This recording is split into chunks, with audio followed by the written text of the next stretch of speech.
Excuse me ate, marunong ka ba umacting? Huwag ka na sumagot, walang script, walang context, action! Bakit iiwan mo yung anak natin? Tubol! Sasabi mo? Putang ina? Anak natin to, putang Hindi ina. na sa akin yan, okay Hanggang siya. ginasing mo ko. Masyado ka Aray ko.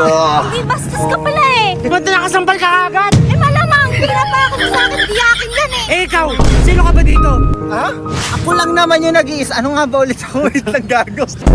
Ako lang naman ang nag-iisang ama ng anak na to.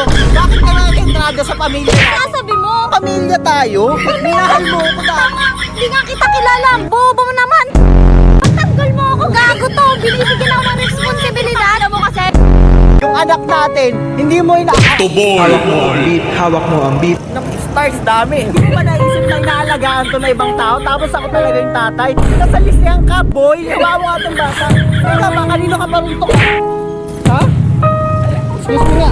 Bawa ka muna ako. Huwag ka magte-text lang ako. Huwag ka maingay dyan niya. Kasi may ka-text ako eh. hindi ko alam to. Ba't pinahawak mo sa akin to?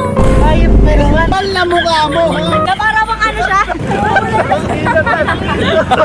Sakay lang sampalat, napakan pa eh. Sa totoo lang, mahal talaga kita. Kaya nga natin na buong batang to. Ulul. Sa totoo lang, ako yung tatay. Ay, yan pala yung tatay. Uy! Baka ba